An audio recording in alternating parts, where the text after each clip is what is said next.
Oi, oi, oi, eu sou a Andressa. E eu sou a Rafa. Nós somos do canal Louco Odisseia. Sejam muito bem-vindos ao Bookseia. Esse é o nosso primeiro episódio de qual livro, Rafa? Abuso, a cultura do estupro no Brasil. Escrito pela jornalista e maravilhosa Ana Paula Araújo, que atualmente ela apresenta o Bom Dia Brasil e às vezes ela aparece como âncora, né, como apresentadora do Jornal Nacional na Rede Globo. E curiosidade, esse é o primeiro livro dela, é o livro de estreia da autora. Então, nesse livro a gente acompanha vários relatos que a Ana pega, ela pesquisou, ela teve uma equipe por trás e ela viajou o Brasil inteiro para procurar e estudar a fundo cada caso de estupro. E a gente embarca nessa vibe bem pesada, mas muito necessária. Então, vamos lá. Ela coletou relatos de jovens, pessoas na realidade, né? Sim. Mulheres que sofreram de abuso durante as suas vidas.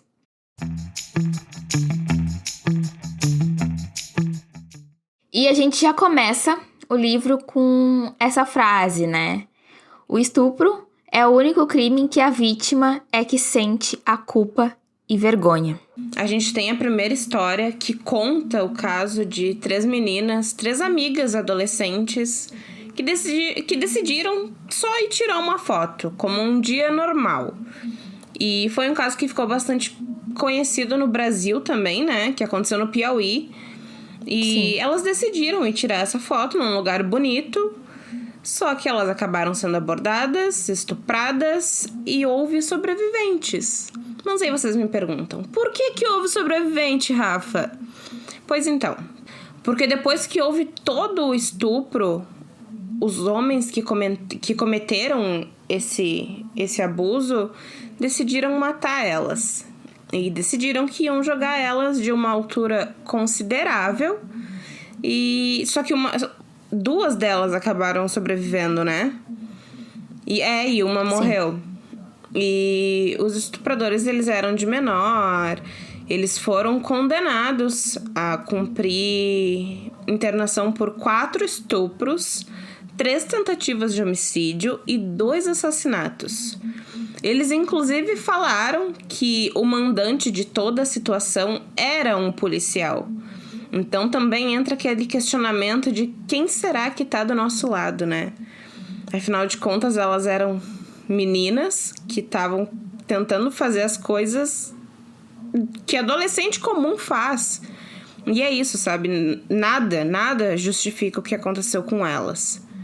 Tem uma parte logo no começo onde a Ana fala que, por mais que seja doloroso falar sobre esse assunto, é fundamental que a gente comece a debater, né? E também é dito que nunca foi tão abertamente falado sobre esse assunto. Ela cita sobre o movimento Me Too, que a gente já falou sobre ele num vídeo do canal. E ele já esteve bastante presente no nosso canal, na nossa vida, né?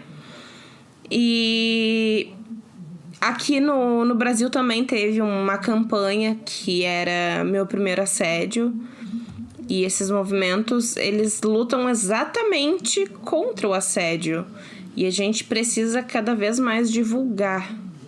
Em 2015, quando as amigas do Piauí foram violentadas, as delegacias por todo o Brasil contabilizaram 47.461 casos de estupro. Tendo como base as estatísticas do Instituto de Pesquisa Econômica Aplicada, o número real seria de alarmantes 474 mil estupros cometidos no país. Infelizmente, pelos registros, sabe-se que de 2015 até os dias de hoje, esses números só aumentaram.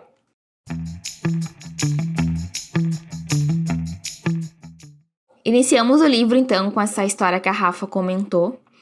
Mas, acima de tudo, a jornalista traz muitos dados, principalmente nos primeiros capítulos, A jornalista mostra esse panorama geral das pesquisas realizadas e como o abusador, ele pode estar perto da gente, muitas vezes sem a gente perceber. Pode ser o vizinho, um pai, um amigo, pode estar dentro da nossa casa.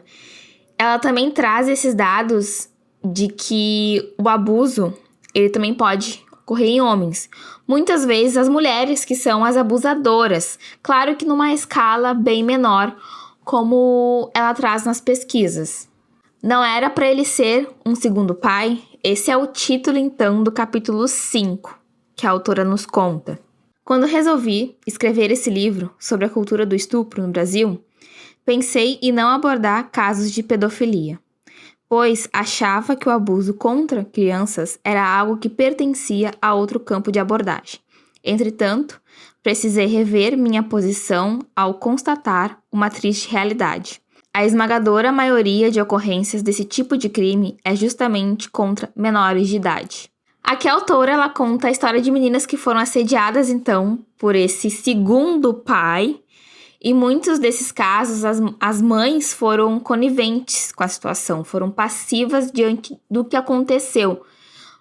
Por muitas vezes, as próprias mães também participaram e colaboraram com o ato sexual. É aquela velha desculpa, né, que todo abusador dá. Ela estava se insinuando pra mim, ela tinha um corpo já formado. Eu acho que nesse capítulo o mais chocante é ver essa confirmação. Ler essas histórias e ver que isso realmente acontece. Porque a gente sabe de casos onde a mãe, onde parentes são coniventes, onde eles sabem do que está acontecendo, eles muitas vezes enxergam, na maioria das vezes, né, essa é a realidade, eles enxergam, Sim. né, e eles não fazem nada, né, talvez por medo, por Dependência. amor doentio, né, amor doentio, porque já não é nem um nível de amor, né, já é um amor doentio, já é aquela paixão psicológica já, né, aquela coisa de doença já. E muitas vezes essas crianças, né, tem até uma história ali que ela conta pra gente, que era uma menininha, né, que tinha uma doença e tal. Sim. E não sabia muito bem o que estava acontecendo. Essa parte todas as partes são pesadas, mas essa parte é mais pesada, porque ela tinha Que é a da menina problema deficiente, e tal. né? Exato. Ela foi abusada pelo vizinho. Prestaram queixa e tal pelo vizinho, Nossa. só que ele argumentava de que ela estava inventando, óbvio, né? Porque na mente dele e também de outras pessoas, como ela tinha problemas, ela inventava, né? Ela inventava, ela fantasiava e isso não tinha acontecido. Então a família foi taxada de louca, né? Assim Sim. como a menina. E o que aconteceu? A menina acabou né? engravidando. Não vou entrar mais em detalhes, porque eu acho importante vocês... É um relato pesado, sim, é uma história real. Mas vocês lerem essa parte também para absorver um pouco do que aconteceu na história também. Este é um papel de casos de mães coniventes, que toleram maridos estupradores. Não é regra, mas acontece muito. Seja por questões financeiras, culturais ou emocionais.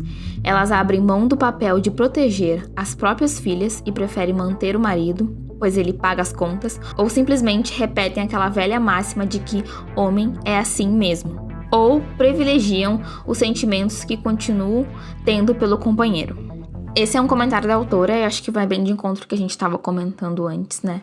Da questão, Sim. não só das mães, mas da família conivente. E todos os relatos, porque cada capítulo é um relato diferente, né? Traz uma informação diferente. Vou deixar bem claro aqui pra vocês também não ficarem perdidos também. Ela percorreu o Brasil inteiro, ouviu histórias do Brasil inteiro de pessoas de diferentes classes sociais. Ouviu detentos também, né, que cometeram esse tipo de abuso. Muitas pessoas, né? E então, assim, cada capítulo é dedicado a uma história, ou mais de alguma história, mas que mantém a semelhança, né, do capítulo que ela tá dedicando e tal. Esse capítulo em especial foi um dos que mais me marcou, porque, assim, eu já lidei com essa questão de pessoas serem coniventes, né? Eu saber o que tá acontecendo, não ter a voz que eu precisava naquela situação pra ter, porque eu não podia me meter.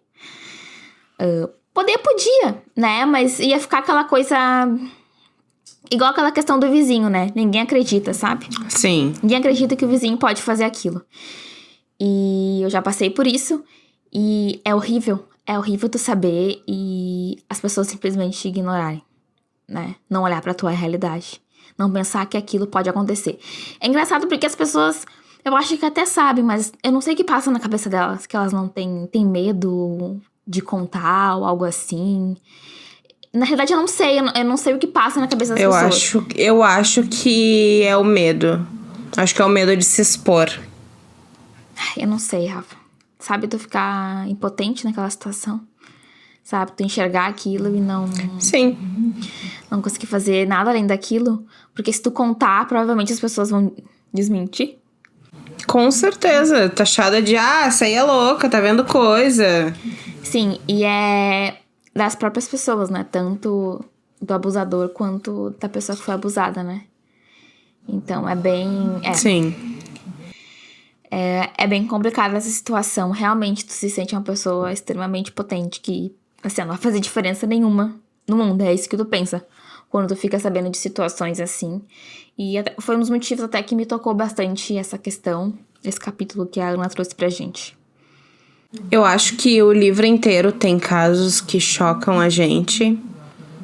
E, claro, alguns mais do que outros, não por ser menos importante, não. Eu acho que eles, de alguma forma, conversam mais com a nossa realidade, sabe?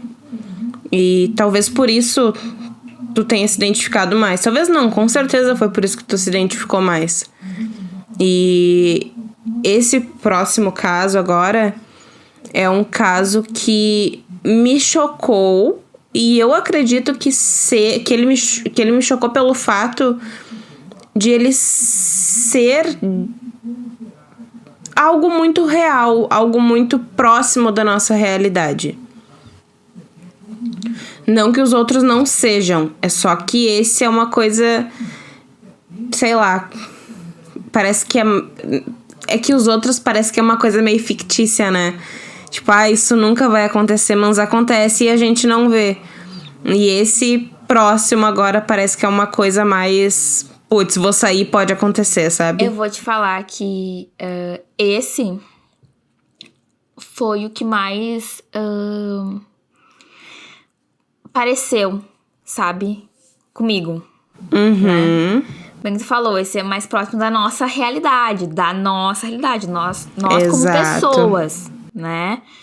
Que frequentamos uma sociedade. Mas é óbvio que todos são reais, né? Todos são relatos que machucam, né? Que fazem parte da sociedade. Que acontece com muitas meninas, com muitas pessoas em questão de segundos. Agora, por exemplo, pode estar acontecendo um caso assim e a gente não tá sabendo. Sim, se a cada 8 minutos acontece um estupro, é isso? Sim. Então quer dizer que em 20 minutos que a gente tá falando, quantas pessoas já foram estupradas, sabe? Mas eu vou te dizer também que esse também me pareceu mais próximo comigo. Mas vai falando aí e depois a gente vai comentando. Beleza. Então, uma menina saiu para andar de bicicleta e ela foi abordada na rua como se fosse um assalto. Ela seguiu exatamente o que o assaltante pediu e eu acho que é o nosso primeiro instinto, né? E ele pediu para ela subir uma rua e que ele não ia fazer nada com ela, nem nada disso, ele só queria as coisas dela. Ela não tentou se defender, então ela subiu a rua. Só que quando ela chegou lá aonde o assaltante queria que ela fosse, ela de cara identificou que não ia ser só um assalto e ela acabou sendo violentada, ela acabou sendo abusada. Depois disso, então, ela precisou passar por todo o procedimento, o combo de remédios.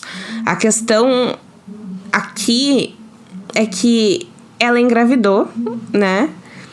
E aí a gente também descobre que realmente o sistema de saúde brasileiro não ajuda, não facilita nem um pouco na questão do aborto. E que, em média, um hospital de São Paulo, que serve como referência para aborto decorrente de estupros, São em média 50 abortos legais realizados a cada mês. Então, assim, é muita coisa. E segundo o que é relatado, é que é um procedimento que machuca, que é demorado, que é arriscado. Mas as pessoas que precisavam cuidar disso, elas acabam não dando certo valor. Eu acho que o valor real para isso, né? E a gente precisa chegar num consenso que é impossível uma mulher passar por isso e não ficar com nenhum um trauma psicológico em relação a isso, sabe? E no fim das contas, essa menina acabou conseguindo realizar o aborto. O estuprador, ele sempre acaba usando a favor dele, né? O argumento de que as coisas foram consensuais. Ou seja, que ela permitiu que aquilo acontecesse, né? O que, na verdade, é o principal argumento de que um estuprador tem, né? E aí, depois disso tudo, a menina que foi estuprada, ela ainda acabou perdendo o namorado, que eu não diria nem que é um namorado, porque a desculpa que ele usou pra não ficar mais com ela não faz sentido, porque ele disse que terminou com ela porque ele estava se sentindo ameaçado, entre aspas, pelo que aconteceu, pelo fato de ela ter sido estuprada, né? Então, olha o machismo sempre muito relevante e impregnado, né? E ela conseguiu tirar o bebê, ela realizou o aborto, só que depois de muito tempo, né? Então a gente consegue ver muita incoerência, a gente vê muita falta de empatia das pessoas, tanto as que estão ao nosso redor, quanto numa sociedade em geral, assim, sabe? Então eu acho que as coisas não são tão simples de contornar. Esse não é um assunto tão simples. E essa falta de tato das pessoas, inclusive, né, dessas pessoas que muitas vezes estão à frente desses casos, juízes, promotores, alguns deles são extremamente insensíveis. Eles julgam, sim, uma mulher pela forma como ela se veste, pela forma como ela fala, mas não generalizando. Eu não tô generalizando. Eu sei que tem casos e casos. Eu tô me baseando no que foi dito, né, no livro. E aí a gente precisa parar e pensar, sabe? Como que uma pessoa que acabou de passar por uma situação de estupro, de abuso, vai conseguir pensar de uma forma clara para não ser incoerente, entre aspas, na frente de um juiz. É impossível, sabe? Eu vejo muito julgamento baseado nas leis, o que é correto, né? As leis estão aí pra isso. Mas eu acho que tá faltando um pouco de razão, sabe? No julgamento das pessoas. Pegando esse gancho que a Rafa acabou de contar, né, da história, tem uma parte que a mãe da menina, ela meio que xingou ela, né, por ela ter saído de casa sozinha pra andar de bicicleta. Isso me lembrou muito a minha mãe chamando a minha atenção, sabe? Andressa, não pode ir sozinha. Ai, Andressa, não vai assim. Ai, chama adolescência inteira ouvindo isso da mãe. Exatamente. E agora, me lembrando, uns dias atrás, eu cheguei no trabalho. Minha mãe também quase chega no mesmo horário que eu. Aí a gente foi levar o nosso cachorro pra passear, né? Eu ainda tava com a roupa de trabalho, a mãe também, porque a gente não tira, né? Só tira realmente quando vai dormir, tomar o banho e tal. Mais tarde. Aí a gente saiu e tal, saí junto com ela aqui próxima aqui do bairro. Só que eu tava de vestido, né? No meu trabalho atual eu posso usar vestido. Posso usar a roupa que eu quiser, né? Eu tava de vestido um pouco mais justo. Mas era o vestido que eu queria usar. Era a roupa que eu gosto de usar, né? Aí passou um carro. Bom, isso sempre passa, né? Mas passou um carro, buzinou e falou uma merda, né? E assim, Como eu sempre, peguei, né? virei e mostrei meu dedo e mandei lá pro... Mesmo ele não ouvindo, porque ele arrancou, mas mandei lá pra não sei onde. Aí a minha mãe pegou e chamou minha atenção. Ela não chegou a me xingar. Ela chamou minha atenção. Tá, mas tu de vestido? E eu, como assim, eu uso a roupa que eu quiser? Que eu como assim? Só um pouquinho? Exatamente. Século errado. Sabe, a gente tá se pautando ainda muito pela... Tudo bem. Eu respeito minha mãe, claro, né? Falei pra ela que eu uso a roupa que eu quiser. Isso é verdade, eu uso a roupa que eu quiser. Respeito ela, é a visão dela. E realmente, a visão dela... Tá certo, entende? Porque Sim, isso realmente acontece. são outras pessoas, é outra visão. É complicado mexer na visão das pessoas. E eu entendo que isso acontece, sabe? Realmente ela não tá errada em me chamar a atenção. Só que ao mesmo tempo, a gente tem que Eu ter... quero meu direito? Exatamente, né? Eu quero o direito de poder usar o que eu quiser. Eu não preciso passar por isso, entende? E se eu passar, eu vou fazer algo. Claro que eu xinguei ele... E eu sabia que ele ia arrancar, que ele ia continuar com o carro, entende? Ele não mas ia sabe, parar. eu já fiz muito isso também de xingar, sabe? Mas hoje eu teria medo. Eu teria medo porque, putz, e se esse cara voltar? O que eu vou fazer? A gente não pensa na hora, né? A gente não pensa, a gente só vai, Exato. né? Impulso. Porque até hoje, sei lá, se acontece, o primeiro instinto é mandar longe e, cara... Depois é que vem as consequências. Sim, eu já ia entrar nessa questão. Eu fui muito no impulso de xingar, porque na minha visão ele ia continuar, Sim. né, indo, ele não ia parar. Só que, realmente, eu não digo que minha mãe tá errada em falar pra mim me cuidar, porque eu entendo a visão dela e eu sei que realmente isso, às vezes, a roupa chama. Sim. E também há muito desculpa também de estuprador também, né? De abusador, né? Ah, porque tava com a roupa não sei o quê, porque tava assim, nananana. E realmente isso é desculpa, entende? Pra colocar a culpa na vítima. Mas eu aconselhei não fazer isso que eu fiz. Tá? Não. Sabe? Não, sabe? Não peitar. Sabe? A Eu gente acho fica puta? Fica. Do jeito que a gente tá, na situação que a gente se encontra. É claro que assim... Como é que eu vou dizer uma mulher não se expressar hoje, né? Porque a gente tem que ter voz. Mas, assim, numa situação assim é muito complicada. E eu lendo esses relatos, eu lendo o livro e analisando tudo que tá acontecendo, eu realmente hoje preciso me acalmar, me resguardar, porque é uma coisa que vai afetar tanto eu quanto a minha família. E sabe? a gente não sabe a índole do próximo, né? Então... Sim. Pegando o link também com a questão que a Rafa falou, a questão de justiça, a questão da menina ficar pra lá e pra cá, porque ela queria abortar, né?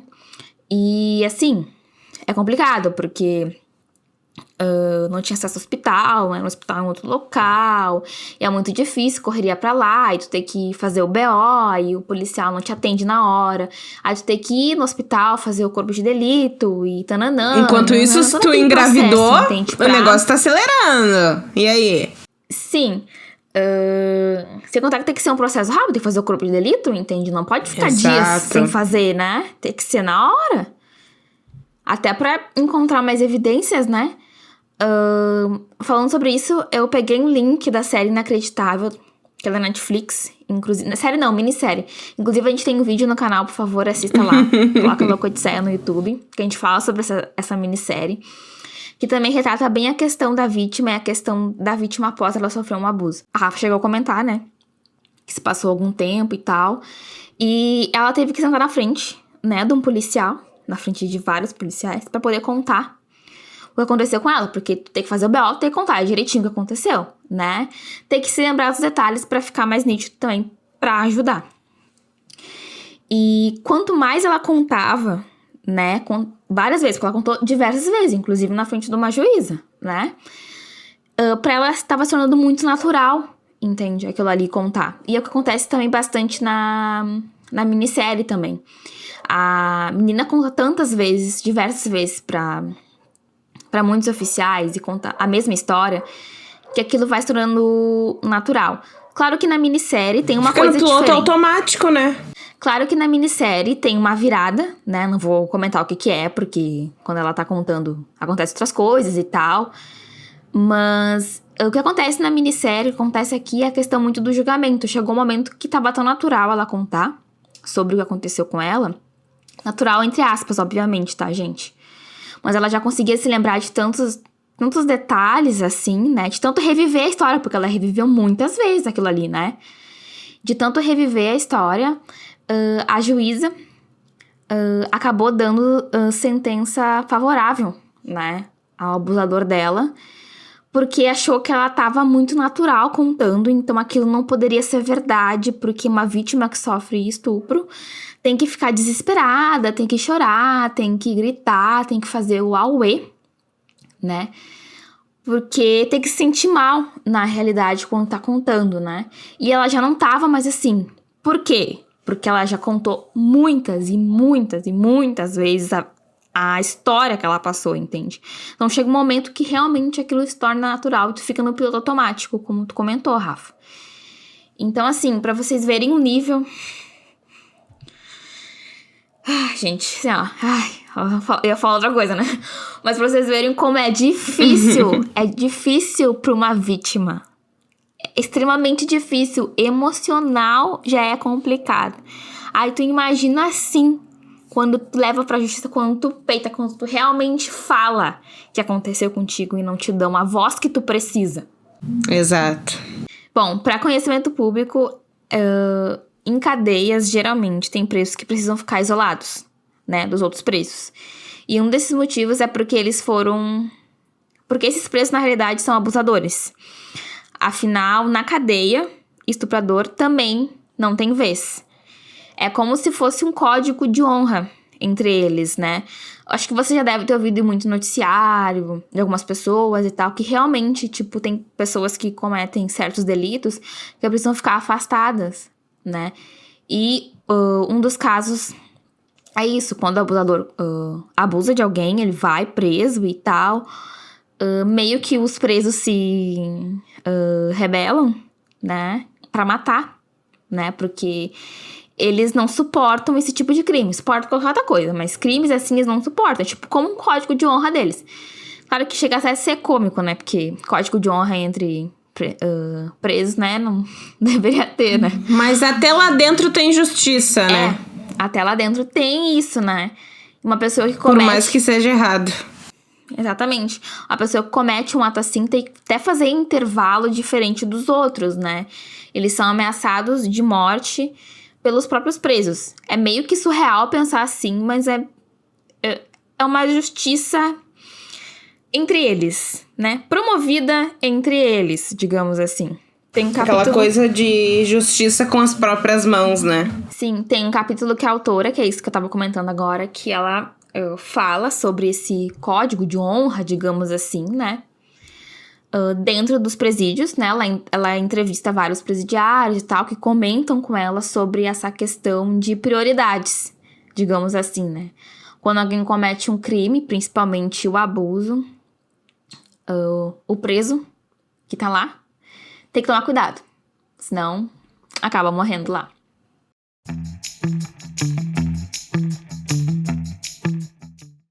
Então, ó, se liga que a gente vai ter um segundo episódio sobre esse livro, que senão a gente vai ficar 2 horas falando e ninguém mais vai escutar. Então, a gente vai fazer 2 episódios. Então, esse foi o nosso primeiro episódio do livro Abuso, a Cultura do Estupro no Brasil.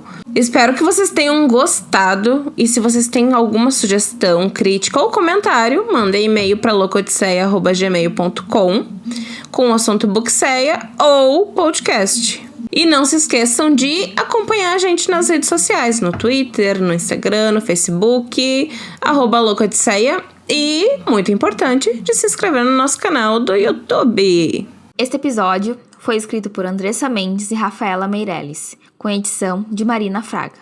Muito obrigada pela tua companhia e até a próxima! Tchau!